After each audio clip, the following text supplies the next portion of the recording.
Roger Johnson, our national president, he told me in the hall I had to introduce him, and I asked him what he wanted me to say, and he says, well, I don't really care, but he says, remember, I get the mic after you speak, so I think I'll play nice. Roger's in his 6th year as our president of National Farmers Union. He's done a marvelous job of getting our bookwork and our organizational structure so much more solid, and he's done a good job at that, and I appreciate that. He's also got just an amazing young staff in Washington, D.C. right now, and a lot of them are very new. But as you come to Washington, D.C. to fly-ins and other events, I'm quite sure that you'll be very, very pleased with the quality of this batch of new people that we have in Washington, D.C. So I'm not going to waste any more time. Roger Johnson, our national president. Thank you.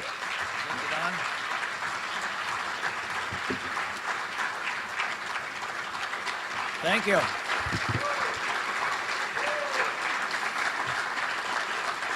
Sit down, Bob. Thank you all. It's really an honor to be serving in this position. Most of you know I grew up in the organization and have been a member of it all my life. And it's a really special treat to be leading an organization that does such great work for family farmers and ranchers. It was the best of times and it was the worst of times. A lot of you remember that saying from Charles Dickens. He might just as well have been writing about life on the farm. The best of times, raising your kids on a farm in a rural setting, the ethical values, the moral values that come with that, maybe growing your first crop or seeing your first calves born in the spring, seeing that green growth come up in the spring or bringing home a bountiful harvest. Those are all among the best of times. On the other hand, not all times are the best of times. Sometimes we struggle with disasters in agriculture, and those worst of times may be droughts, or they may be markets that collapse, or they may be floods, they may be prevented planting, they may be any number of things that happen in agriculture. And in summary, I think that whole story is about what life is like in agriculture, and it's really about the reason that this organization exists. We were founded 113 years ago, as most of you know, in Texas by farmers who were concerned about stability, about farm income, and about fair competition in the marketplace. The founders consisted of a newspaperman, a county clerk, a physician, a county school teacher, and 6 farmers. Those of you who get on Tom Giesel's email list, Tom is our NFU historian, kind of probably picked up some of those tidbits along the way. I suspect that those founders of Farmers Union 113 years ago were really sort of thinking about this best of times, maybe even a little more the worst of times, reason for organizing. We were at that time facing an industry that was becoming increasingly economically concentrated. And that was in many ways a driving motivation for forming this organization. It was also a time when we didn't have government programs that provided safety nets. Farmers really literally were on their own.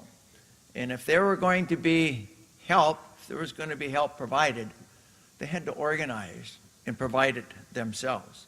Make sure that their voice was strong enough. For some of you, the Farmers Union Triangle might be something new. If you have recently joined the organization, you'd a lot of times hear folks talk about the Farmers Union Triangle. As many of us know who grew up in the organization, we learned about it at an early age, and we understand the importance of that triangle. A lot of times I meet folks in Washington, D.C. mostly and around the country, and they you have to talk about what you do and talk about Farmers Union, and I frequently end up simply describing Farmers Union through the words associated with the triangle. And I talk about our founding and the importance of our organization depending and recognizing that education at the base of the triangle, and if you're really going to get things done, you need to be organized such that you can be organized through cooperatives, you can cooperate with other organizations along the way, and you can have a voice in legislative affairs. Chandler mentioned last night when he talked about the need to fund Nat Farm Pack, that's important. Let me tell you that there are really two ways at the end of the day that you influence what's going in Washington. One is with money, and the other one is with people. We don't have a lot of money, but to the degree that you can give to the PAC, that helps us get in the doors to meet with a lot of people. So step up and help where you can. But at the end of the day, that's not our strength. Our strength is through the people. It's the power of our message and the power of our organization, the power of our members in having a united voice. In order for that triangle to really have meaning, though, we have to have members. And I think it's particularly fitting that we started out the convention this morning, with membership achievement awards.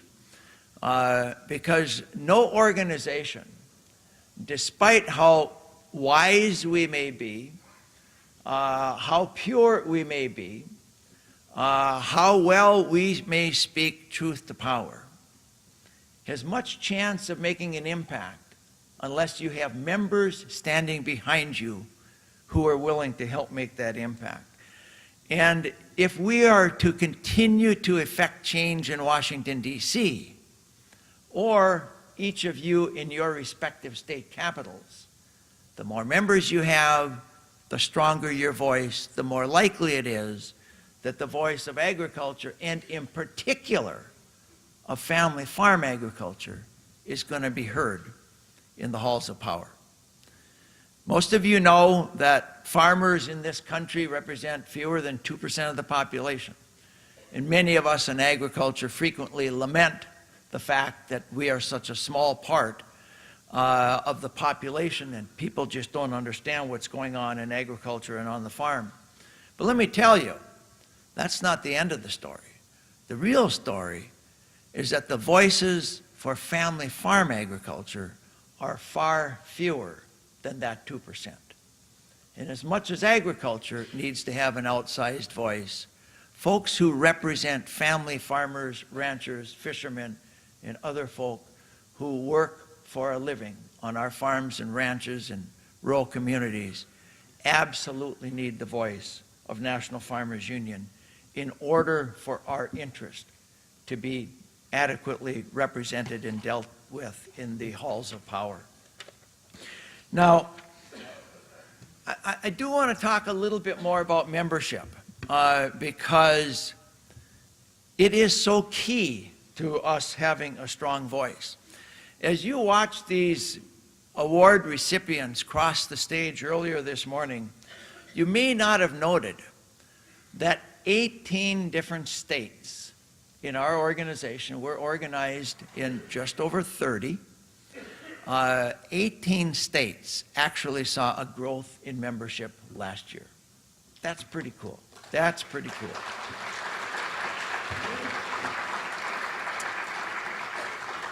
That's more than half of all our member states. And my challenge to you is the rest of you and those 18 add to the numbers. Next year, we really need to be to the point where every state is adding to its membership roster. No state really had more remarkable progress than the small island state of Hawaii. And that's really pretty interesting Hawaii grew by 70% last year under the leadership of Vincent Minot. Yeah.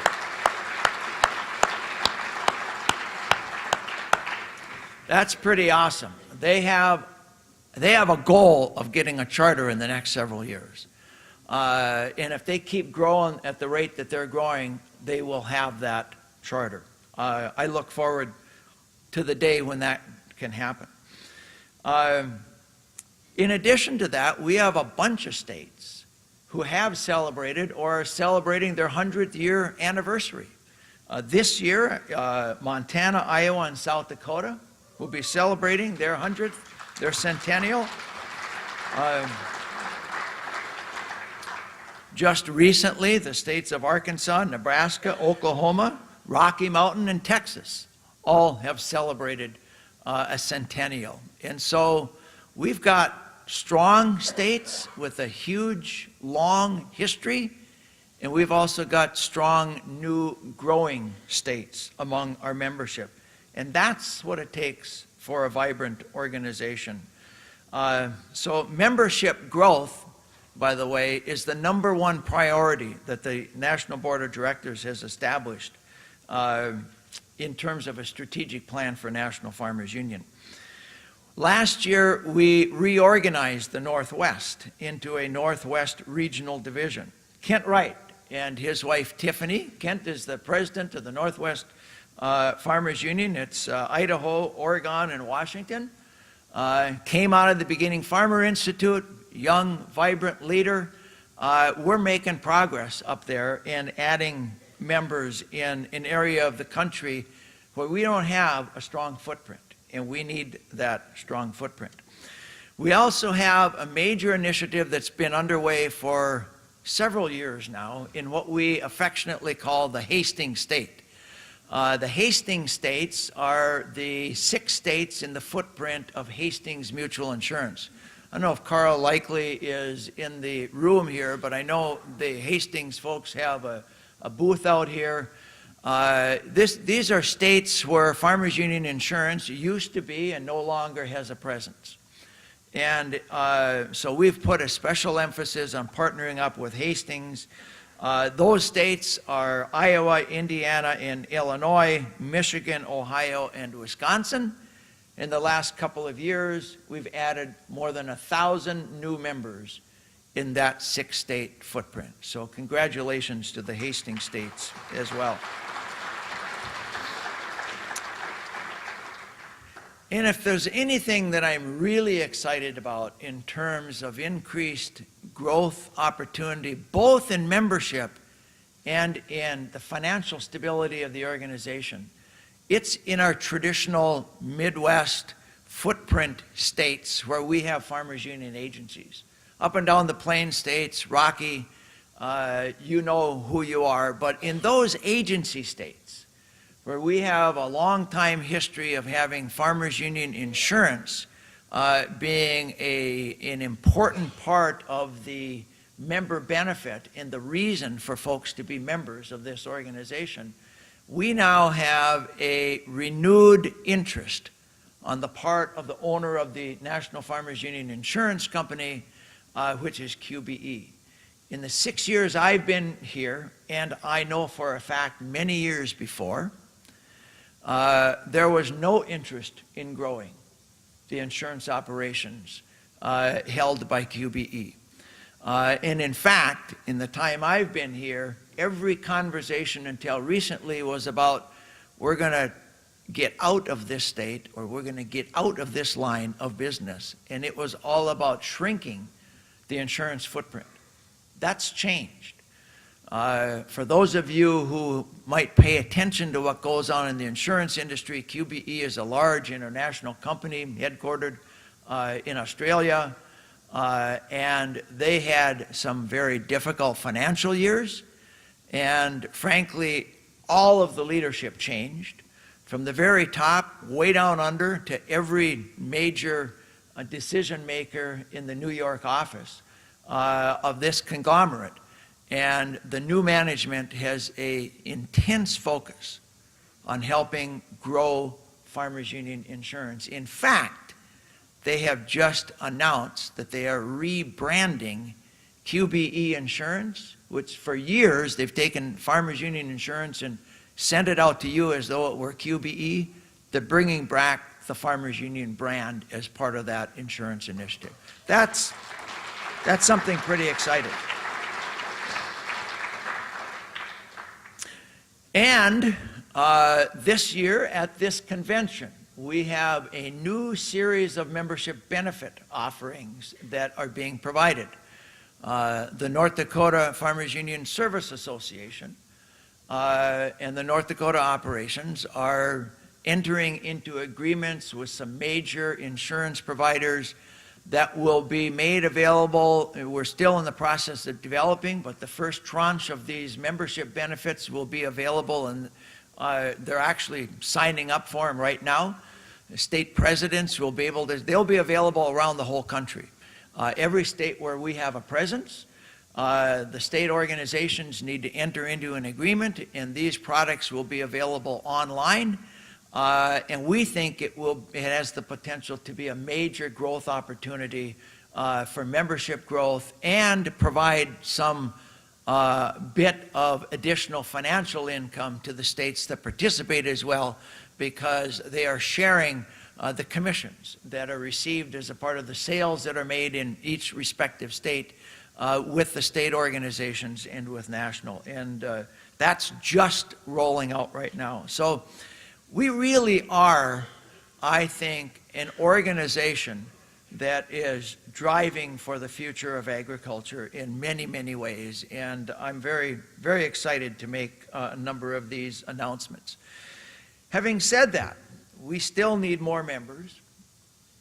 We need a stronger voice, and we need more states to become charter states in Farmers Union. And we are focused on doing all of those things. As I indicated earlier, the number one goal that the board has established is membership growth, but it's also in conjunction with communications. So the goal is membership and communications, the feeling that they go hand in hand. We have done a bunch of new things in the communications arena as well. Just in the last, over the weekend, in fact, we just launched a brand new website. So if you haven't gone to the website recently, you might want to be doing that. It is fully compatible with these little devices. We're fully with the times, so it's got a mobile version to the site that makes it very easy to use with your iPhones or your Droids, or if any of you have the old dinosaur other devices, the Blackberries that only a few years ago was sort of the device of the day. They should all work on that mobile site. So I encourage you to get there and to use it. And in fact, if we're really going to be serious about growing membership, you need to be using these things to get information out to others. This, by the way, I'm really delighted to say has been a growing theme that I've been hearing across the countryside over the past couple of years. As state by state, many of you are doing the same things. You're upgrading your technology. You're appealing to the next generation, which is really what we need to have in order to continue to grow this organization. And that is really what they relate to. So use your iPhone, push out the information you get here at the convention, email your friends, or do other social media. My youngsters tell me email isn't even the thing anymore. It's a bit beyond me, but that's why we got young folks in the office, the ones that Don was talking about. Go to Facebook, like NFU, help spread the word. So we are focused on all of those things for increasing membership and increasing communication and trying to grow the next generation of agricultural leaders here in Farmers Union. As I indicated earlier, and as most of you know, education is really the base of the triangle.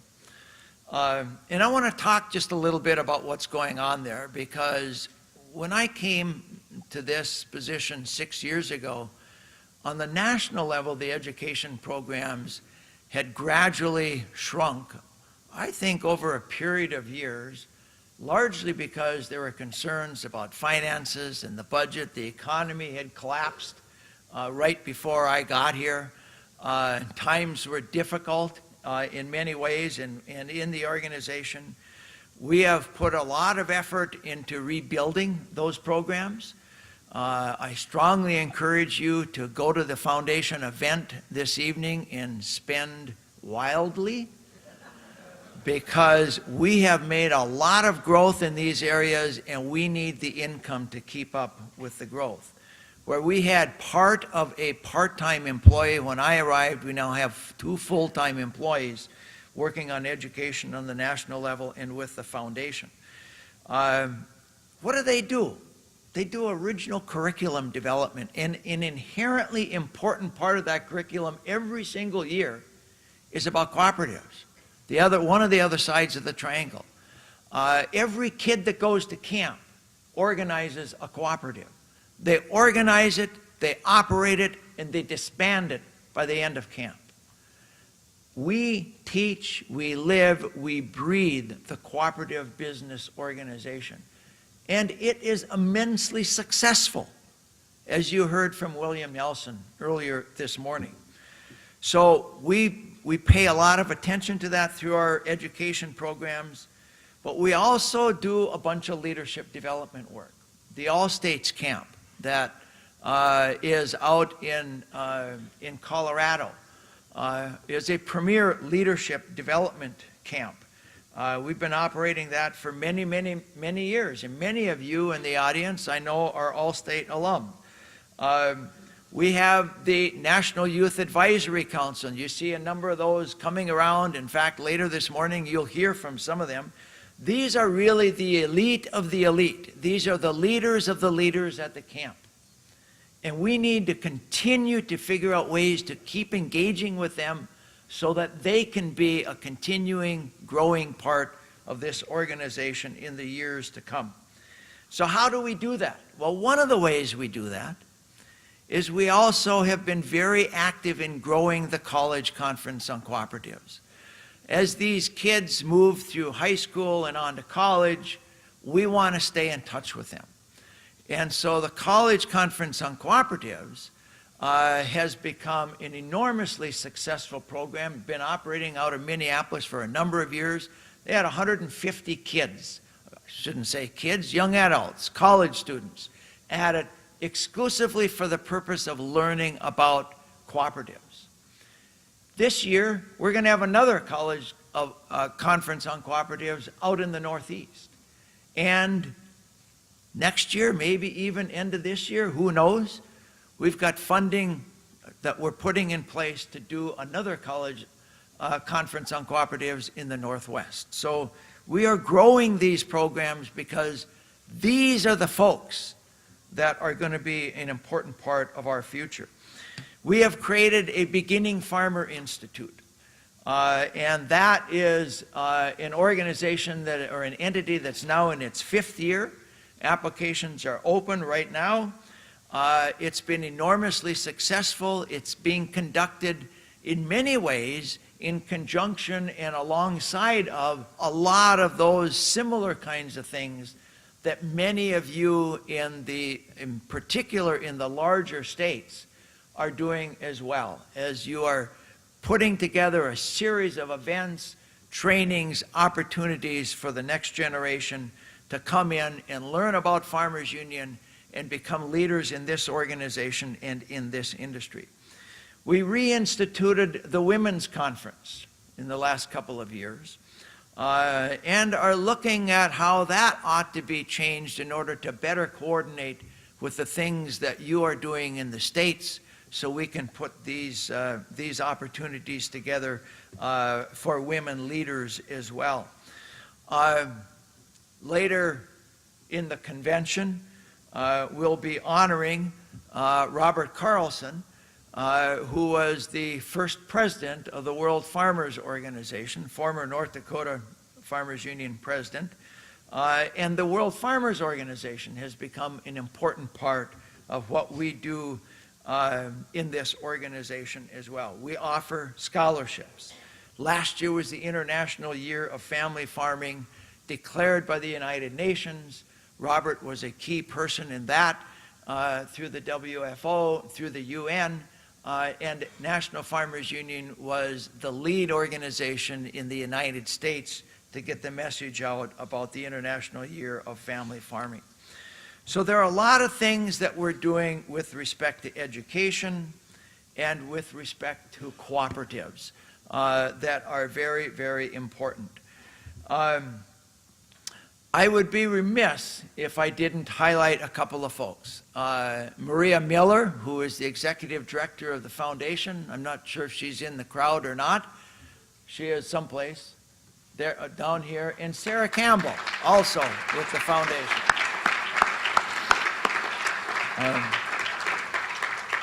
They've done a lot of great work in building these programs, and we've got a bunch of really good partners that are part of it as well. Beginning with the Farmers Union Enterprise states, who I've introduced before. You know them as North and South Dakota, Minnesota, Wisconsin, and Montana state organizations. We have among partners all of the insurance agencies that are represented by our core footprint states as well, who have been strong supporters of the foundation over the years. CHS, when William Nelson was here earlier this morning, CHS and the CHS Foundation are major supporters of our educational efforts, as is the Farm Credit System, and as is CoBank, and as is Farmers Union Industries in conjunction with Farmers Union Enterprises. And of course, National Farmers Union is also a major supporter of the foundation. So whatever you can do to help is certainly appreciated. As we really are focused on growing membership, we have to bring these other parts of the organization along at the same time. The final side of the triangle is legislation. And I want to spend a bit of time talking about some of the issues that we've been working on in the legislative arena. Most of you have been to fly-ins before, and you know that every year in September, after the August recess, when Congress goes home, the first or second week after they come back, we do a fly-in out to Washington, D.C.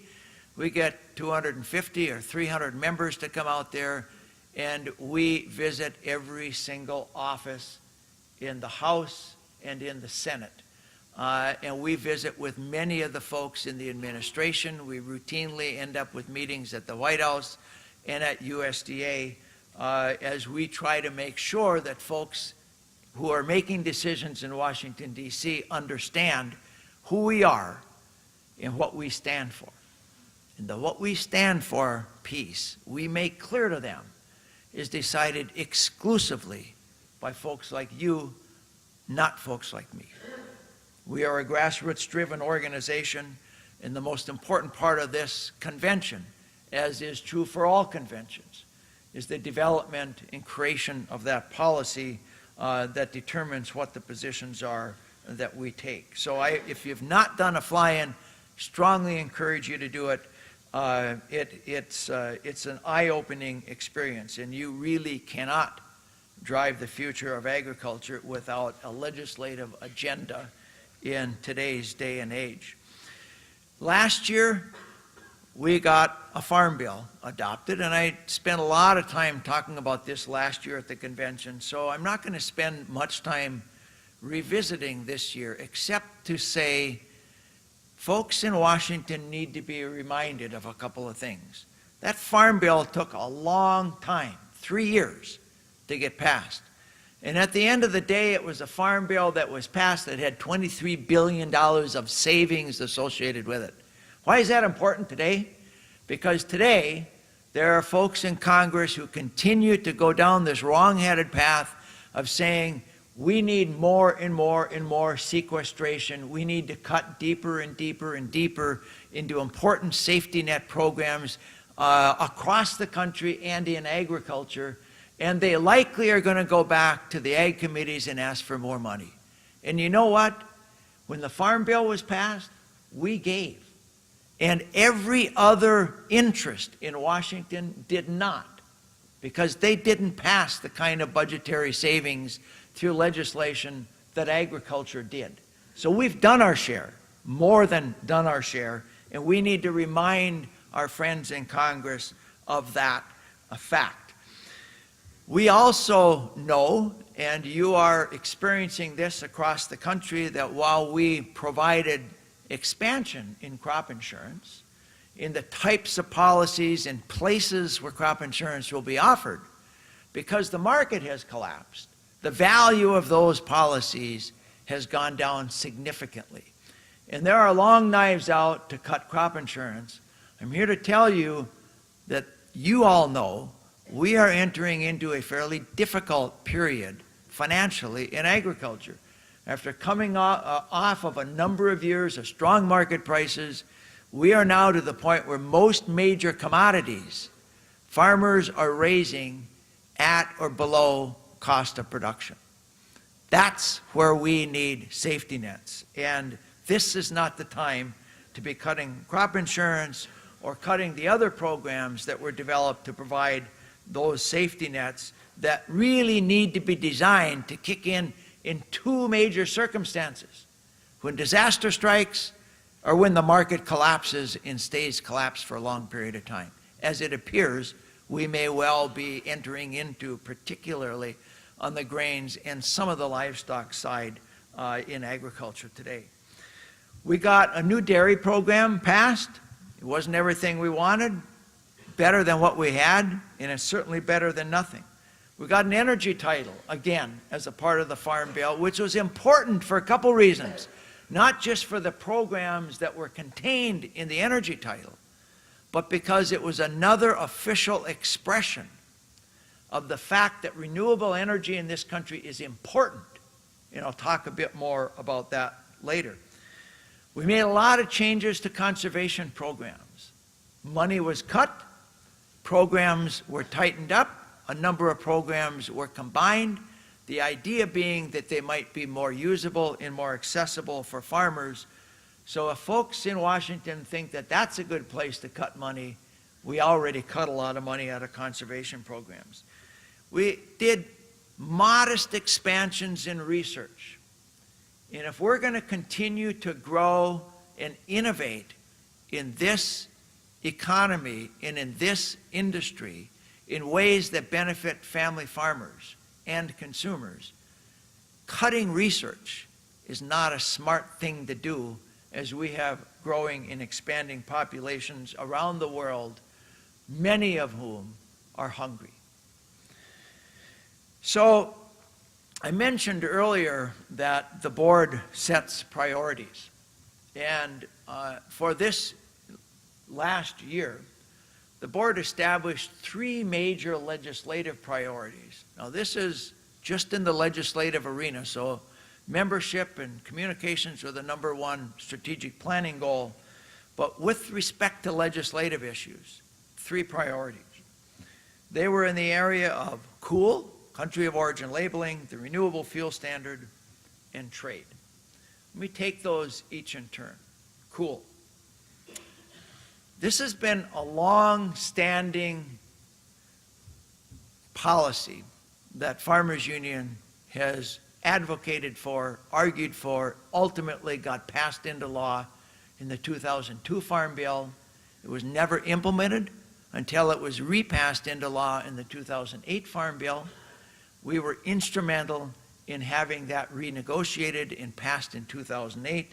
It was then implemented the following year when USDA issued the rules, and no sooner was it implemented than it was being attacked. Interestingly, this is a policy that the vast, vast majority of farmers and ranchers support, because we're proud of what we do on our farms and ranches. We want consumers to know that we raise these food products, these meat animals, on our farm in a good, humane way.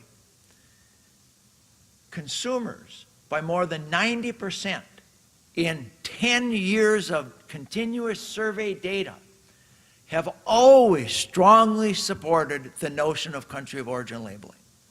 And if anything, their support for it has strengthened over the years. This is the right policy. As we do more and more of this and have access to the world of information on these devices, for the meat industry to pretend that they can continue to fool consumers about where their meat comes from seems like an incredibly short-sighted approach. It is why we need to continue pushing on country of origin labeling. And let me talk a bit about some of the efforts that have been underway this past year with respect to Cool. As I indicated earlier, it was finally put into effect in 2009. No sooner had those rules been finalized than our friends in Canada and Mexico filed a WTO complaint against Cool. And so we retained a law firm in DC to represent us in the WTO. Not too long after that, the big meat packers, strongly encouraged by NCBA, filed a lawsuit, in fact, against us. I'll get to that in a minute. So we've been the same law firm working in both of those areas. But let me deal with the WTO first, because that's an issue that is still very much at play. The argument that our friends in our neighboring countries used at the WTO was that Cool was trade distorting, that it was somehow having some deleterious impact on the financial stability of the livestock industry in our neighboring countries. That was their argument. They brought it to the WTO, and the initial decision from the WTO in part agreed with them. And the ruling was against the U.S. We were out of compliance with the requirements of the World Trade Organization. Now, as we encouraged USDA and USTR, they appealed that ruling, went back to the WTO, and got another ruling. This came about 2 years later. That ruling narrowed the difference, but still found us to be out of compliance. And basically, the WTO said, you know, there are a couple things that are important. One is, the law is perfectly fine. There are some 70 countries around the world that have similar labeling laws because consumers want to know where their food is coming from. So they didn't object to the fact that we had the law in place. What they objected to was the way the rule was promulgated, and the outcome they felt was that the benefit to consumers was not large enough to offset the cost to the production chain. So that was essentially what the WTO ruled, more narrowly the second time than the first time, but nonetheless that was their ruling. Well, USDA went back to the drawing board, put out another rule. The other rule fixed some major parts of what the WTO had objected to. One of those pieces was the WTO had also said, you know, the label you're putting on isn't accurate enough. And the reason it wasn't accurate is because in order to work with the industry, USDA had permitted this so-called commingling, meaning that if a packer was slaughtering U.S. animals and mixed origin animals at the same time, they could label them all the same way, call them all the same thing. And the WTO said, you know, by definition, that's wrong. So you can't put a label that is, you know, to be wrong on these products. So USDA went back, fixed that in the rule, prohibited commingling, tightened up some other provisions, issued another rule about 2 years ago. And no sooner did they issue that rule than our friends across the border again filed a complaint against that. That went to the WTO, and at the same time, the meat industry, the big packers, filed lawsuits against USDA. So where's the WTO at right now? Well, time went on, and late last year, the WTO, for the third time, issued another ruling. Ruling still found us out of compliance, but Interestingly, the difference between that ruling and the second ruling was significantly narrowed. They agreed that we'd made major progress in terms of the accuracy of the information and some other things. And the second ruling was significantly narrowed from the first ruling. We have another ruling. The hearing was held last month in Geneva. The ruling is expected in middle of May. And we will see what comes from that ruling. If history is any indication, that ruling will likely be narrower yet, or we win. I would argue that we ought to win. Obviously, we would argue that we ought to win. Our attorney believes we have a very strong case. Unfortunately, the WTO is sort of an amorphous decision-making body. It's not like the judicial system in this country, where you appeal from one level of courts to another level of courts to another level of courts, ultimately to the Supreme Court. And the Supreme Court, in theory, reconciles varying decisions across the different circuit and district courts in the country. The WTO doesn't have that. They just gather different panels from their 150 plus member countries, and that panel is impaneled to make a decision, and they don't necessarily do the reconciliation among different decisions the way it happens in our judicial system. So it's a much more unpredictable process. But I would argue that at a minimum, Congress needs to leave this alone until we see what the final ruling is. We will look at the final ruling. I would almost certainly bet that it will be a very narrow exception, if any, that needs to be made to the law. Once we get the ruling, we can sit down and figure out what that exception is, and we can bring that to Congress and fix it if that is what is needed. Importantly, I'll remind you again, Congress or the WTO has said the law is not the problem. It's the rule, okay? So that's the state of play with the WTO. I mentioned that the Packers sued. AMI, NCBA were the principals in the lawsuit, the pork industry as well, were the principals in the lawsuit that filed the case against USDA when that final rule 2 years ago came out that led to the changes I visited about. No sooner did they file suit than we and a bunch of our partners, again, the FUE states and FUI industries, stepped up. Many of your state organizations stepped up. Many of you individuals contributed money to a Cool Defense Fund, and we raised a couple $100,000 in order to intervene legally on the side of the U.S. government to defend the law and the rule. You listen closely, because I sat through one of these hearings in court, and I was amazed at the argument that the Packers made. Here's their argument. Their argument was that the rule, number one, is illegal because it does not flow correctly from the law. It goes further than the law. Well, most rules do go further than law. That's why you do rules. But nonetheless, that was their argument. Further, their argument was the law itself is unconstitutional. Therefore, the law should be thrown out. Why is it unconstitutional, you might ask? Well, the First Amendment to the Constitution is the one that we all know to be the amendment that guarantees freedom of speech, right? Their argument went like this. We have a right under the First Amendment of free speech, and that right includes the right to not say what we do not want consumers to know about the products that we are selling. Now, I didn't make this up, folks. You can go read the briefs. That is their argument. I listened to them make it in court, and I thought, wow, can they really do that? And what if a judge agrees?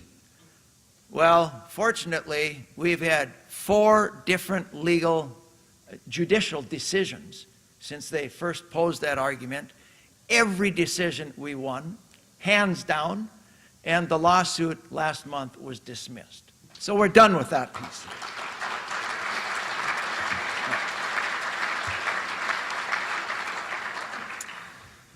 There is a final point that I need to make about the WTO, though, and it is this. People sometimes think that this next decision from the WTO is the end, and after that, Canada or Mexico get to retaliate. Those are the words that are used. And that could be true. I mean, under the WTO process, if we were to lose again, the next phase is they can go to an arbitration panel and make the case that they were damaged financially, and to the degree that they were damaged, they would have the right to retaliate against industries in sector and out of sector in the losing country. Well, we thought, well, that's an interesting thing. Let's try and find out just how deep these damages went. And so we, along with a number of other organizations who are partners in our efforts supporting country of origin labeling, went to Auburn University and asked Dr. Bob Taylor, who's an expert in this kind of stuff, an economist, to do an analysis of the differences between what happened before COOL was put in place and what happened after COOL was put in place with respect to pricing and exports with Canada and Mexico. You'll be interested to know that his conclusion was very compelling. He concluded there was basically zero impact on Canadian cattle coming into the U.S. He said that the price paid for imported slaughter cattle did not significantly differ after COOL as opposed to before COOL. He used all mandatory price reporting data, publicly available data, 10 years of data, all available through USDA. He also concluded that COOL did not negatively impact imports of slaughter cattle, nor did it significantly impact imports of feeder cattle from either Canada or from Mexico. That's what the data said. That's what his analysis concluded. Now, why did we seek to have him do that study? Because in that next phase, if we lose and if we end up in a supposed retaliation phase, that will be the principal argument that the U.S. will make. Well, you may say that we're still out of compliance, but if in fact there was no harm done, don't make any difference. Then there are no sanctions, no so-called retribution that would be allowed. So I think that is an issue we spend an enormous amount of time and energy and financial resources on. That's the state of play. Stay tuned. Now, there is the second issue that we established, that the board established as a priority issue, is dealing with the renewable fuel standard and renewable energy. And I mentioned this when I talked about the Farm Bill, how important renewable energy is to our country and, in fact, to family farmers and ranchers in this country and to the agricultural economy. The renewable fuel standard was something that Farmers Union advocated very strongly for. It was initially passed in 2005, subsequently passed and expanded in 2007, both under the Bush administration, which supported the renewable fuel standard. It basically requires that by the year 2022, 36 billion gallons of renewable fuels are going to enter our transportation fuel system, okay? That's what it requires. If you look at that length of time between when the law was passed in 2022, you can chart how, because year by year, that law spelled out what the amount of renewable fuels was expected to go into that transportation fuel supply. And you will see that today we are at about 15 billion gallons of corn-based ethanol, largely, that's required under the RFS. And then if you go from today forward, most of the remaining gallonage that's to go into the renewable fuel standard is from biodiesel and advanced biofuels, cellulosic ethanol, etc.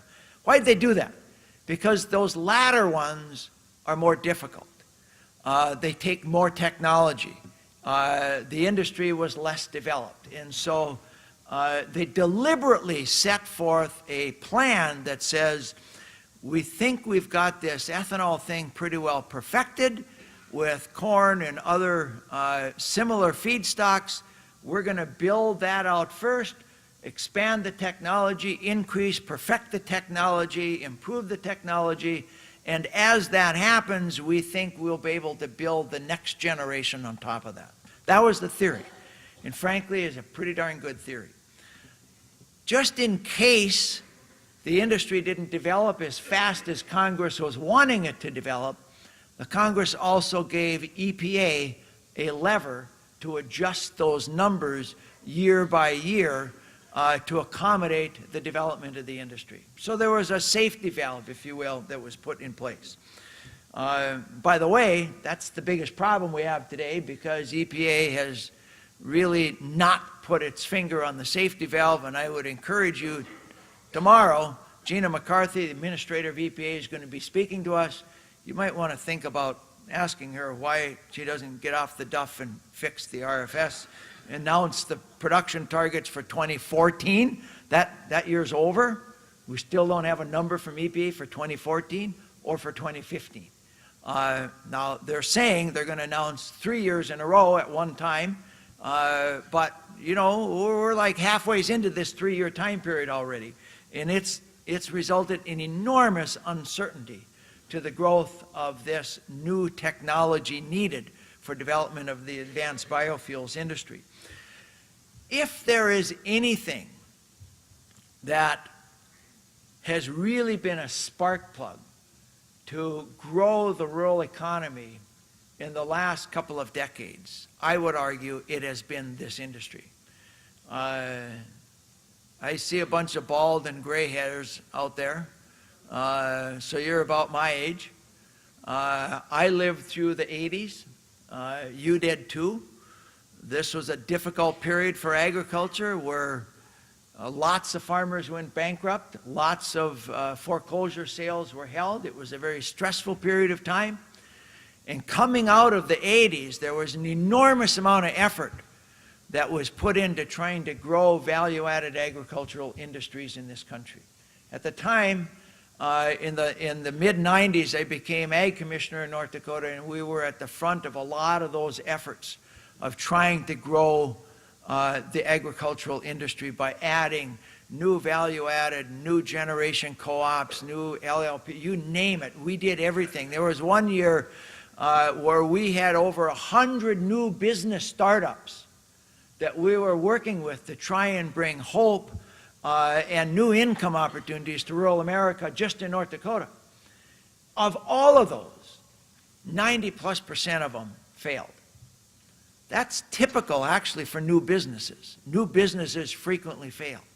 But if there's a shining example of a success, it's been the renewable fuels industry, and frankly, all of the renewable energy industry. And what a shame it would be that after all these years, all this effort, all this public policy support, that we now face a Congress that thinks, we ought to pull the plug on that plan that goes out to 2022. What an enormous backward step that would be if we took it. This industry has been one of the best things to happen to rural America in the last couple of decades. It's also been very good to consumers. And we should keep that in mind, because the studies show that the presence of ethanol in the gasoline supply in this country results in more than $1 a gallon savings at the pump every time you fill your tank.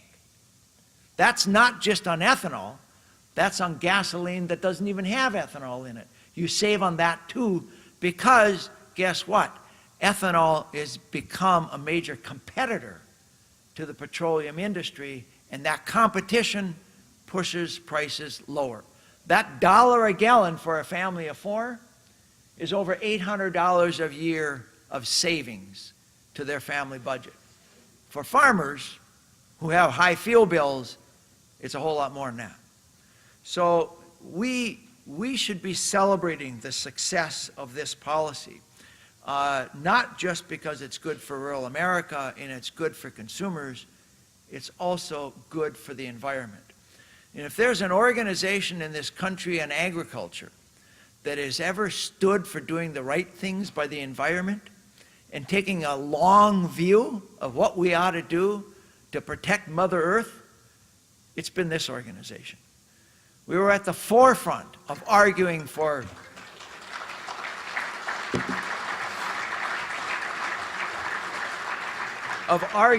the right environmental policies, of creating the first carbon credit programs that were done, frankly, under Robert Carlson's leadership when he was president of North Dakota Farmers Union.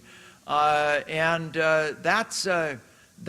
at one time was the largest program in the country before Congress decided that they weren't going to do anything and we're going to pretend that this thing called climate change is just a thing that doesn't exist. It isn't going to go away. We all know it. We deal with it every day. We know that climate is changing. And frankly, all the science says we have a limited window of time during which we need to begin making major changes to start reversing or at least containing, slowing the effects of that impact on our environment. And the RFS contributes in a significant way to helping us meet that goal. So we face two major hurdles with the RFS. One I already mentioned. It is EPA. The other one that we face is Congress. It's sort of the same issue that we have with Congress in Cool, because while Congress supported Cool, it passed it into law. There are now a lot of rumblings that they want to get rid of it because they're worried about this so-called retaliation thing. And by the way, the Packers argue that, you know, consumers don't care anyway. What we're asking of Congress in both of these cases is something it's pretty good at doing. We're asking them to do nothing, okay? We're just saying, leave the law alone. Leave the law alone. That's true for the RFS. It's true for Cool as well.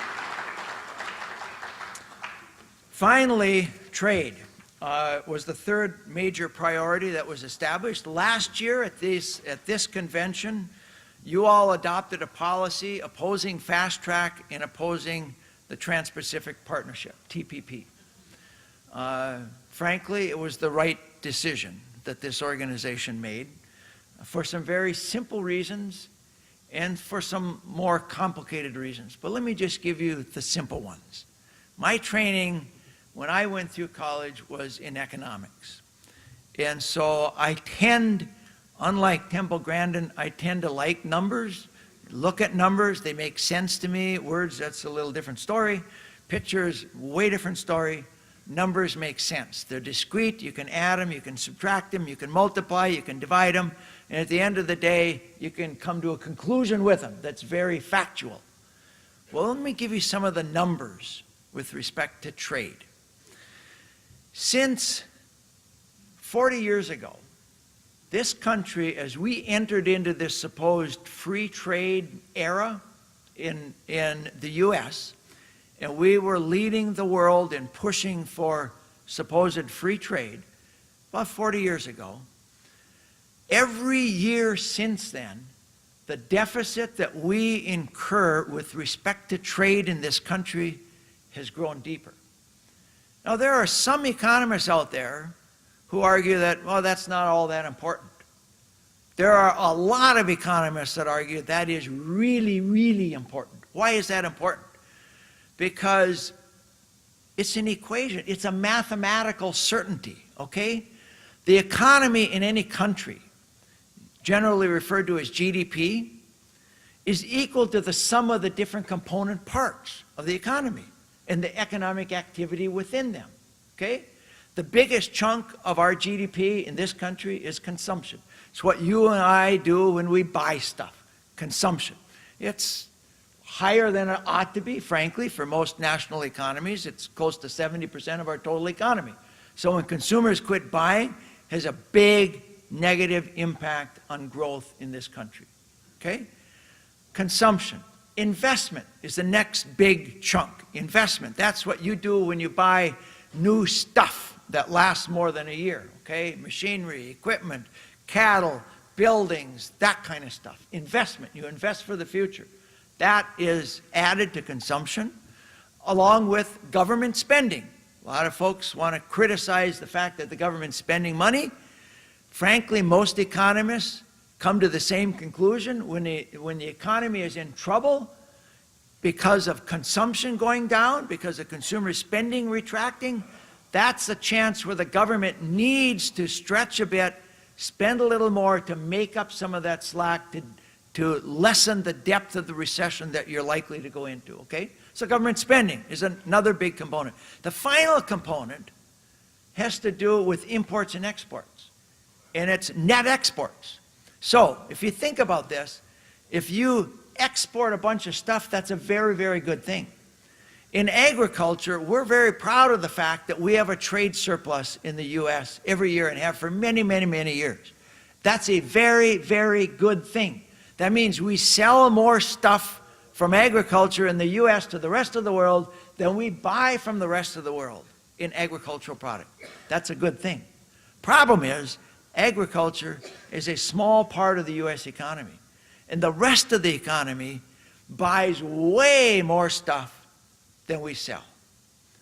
And that is a problem, because the degree to which we end up with a trade deficit has a direct impact on the growth or shrinkage of this economy in this country, as it does in any other country. We have a policy that we've had for 40 years that promotes outsourcing things.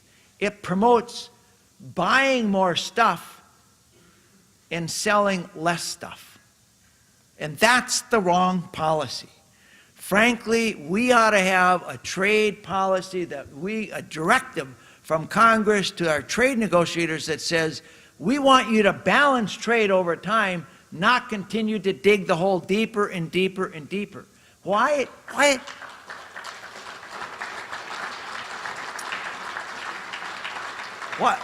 does that matter? It matters because if we're going to keep buying more stuff than we sell more stuff, we have to get that money with which we're going to buy it from someplace. And the way it works in the world is that we borrow that money from the folks who sell us the stuff. And so China is a huge creditor of ours. We owe a bunch of money to them while we buy their stuff, as is true for many, many other countries. Now, there are lots of reasons why it happens, but this is a very simple mathematical explanation for why balanced trade needs to become the going forward policy of this country's government, in my opinion. And frankly, the National Farmers Union policy is very supportive of that particular fact. Now, a final point I'd make on this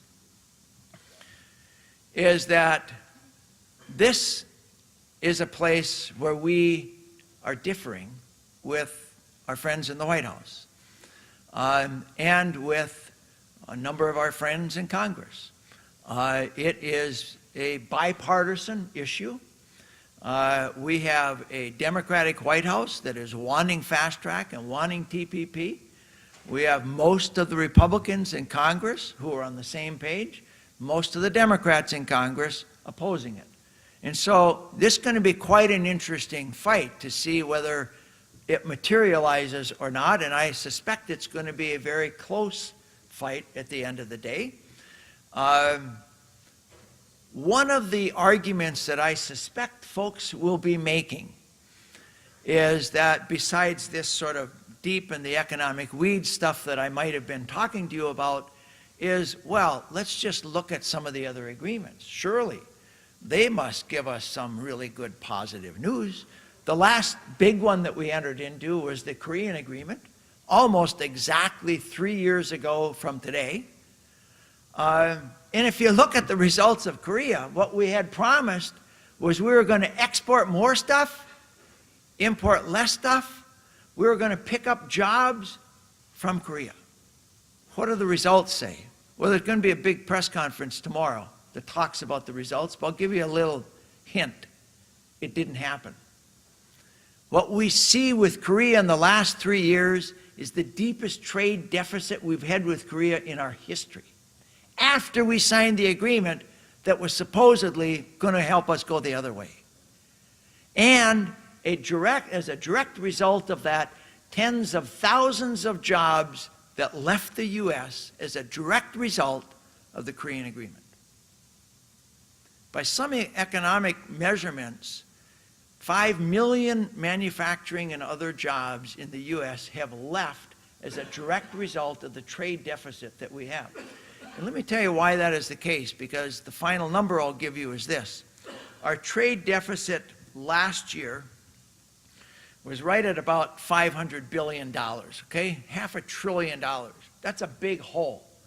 What does that mean in actual terms of growth?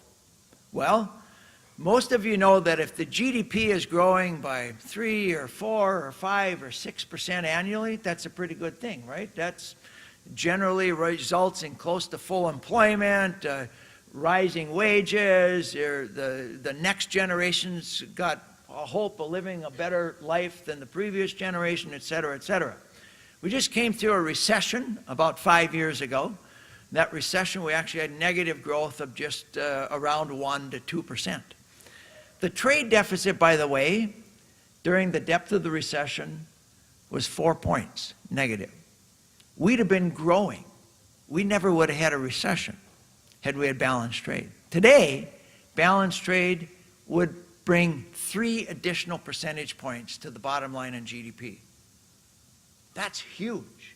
In economic terms, that is huge.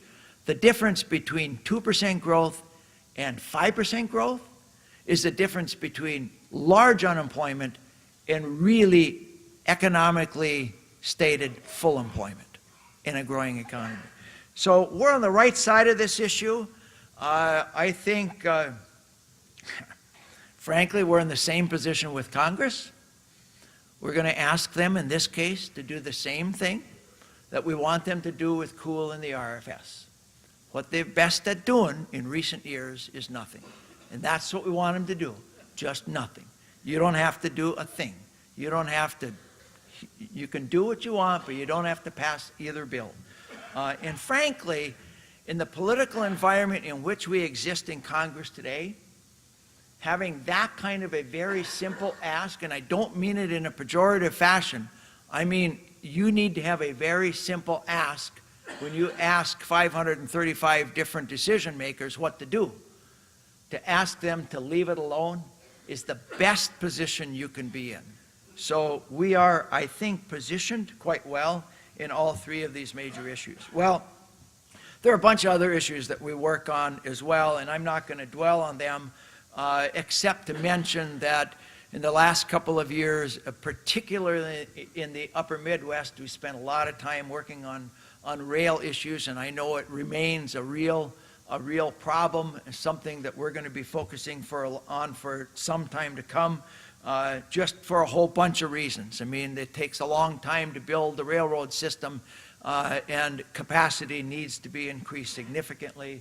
Waters of the U.S. was a huge issue that we spent a lot of time on, and I'm very proud to say that the approach that we took with this wasn't just to say, hell no, EPA, don't do anything on the rule. The approach we took was, hey, you guys are saying you don't want to impact agriculture, but the way you've written this proposed rule seems like you are having impacts different than what you're saying. So we wrote extensive comments saying, here's how you can change the rule so it says what you have been saying it says, but it doesn't really say. And frankly, I believe that's the right position. Why do I believe it? Because right now today, when the Corps of Engineers makes a wetland determination or other waters of the U.S. determination, they have to rely on a rule that was put in place in the late 1980s and has been modified twice by 2 major Supreme Court decisions.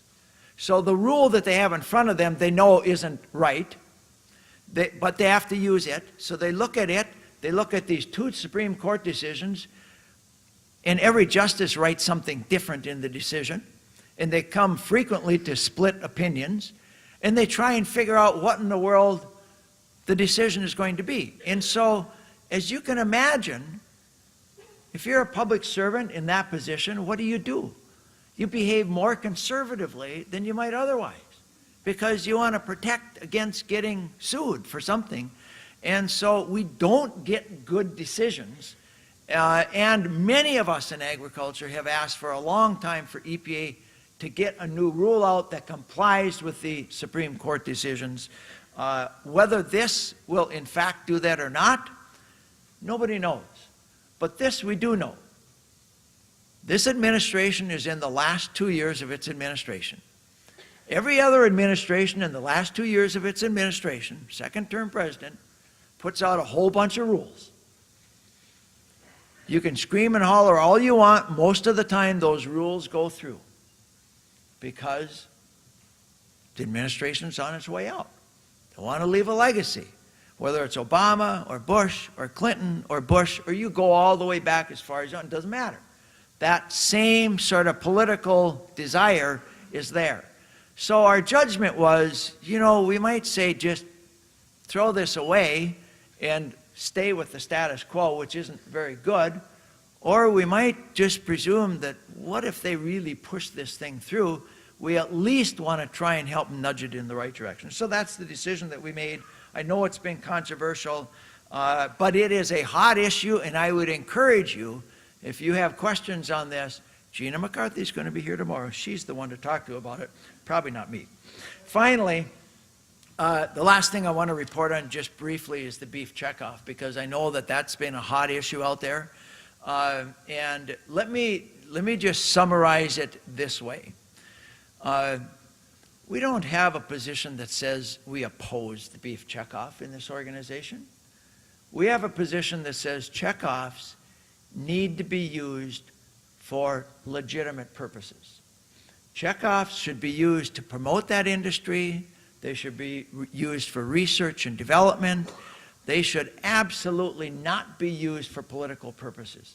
Period. End of story. That's like taking tax revenues and trying to affect tax policy changes with those tax revenues. It's not right. It ought to be illegal.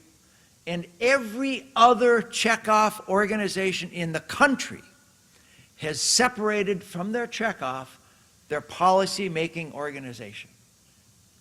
Every other checkoff has done it, except beef. Why hasn't beef done it?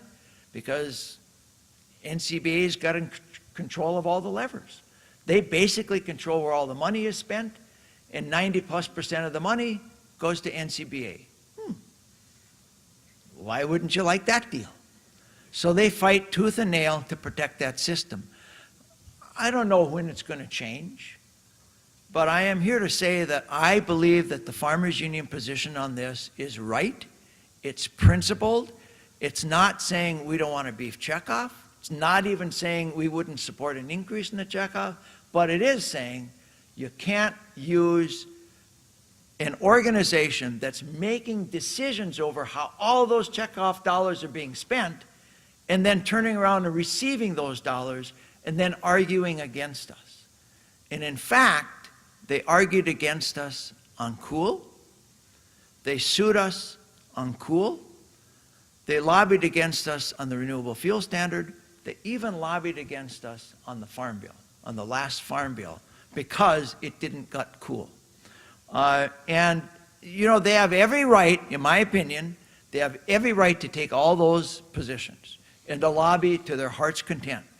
Where I draw the line is they don't have the right to do that and at the same time control all those checkoff dollars in a way such that most of them end up flowing through that organization. And that type of reform needs to happen. It will happen at some point. I've got a lot of friends in the beef industry. Most of my life I was a cow-calf operator.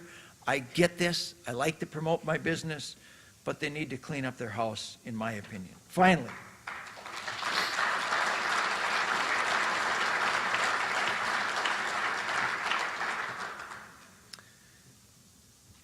we have a proud legacy in this organization, fighting for family farmers and ranchers.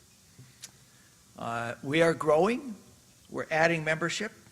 We are forward-looking. We're optimistic. We continue to honor the triangle.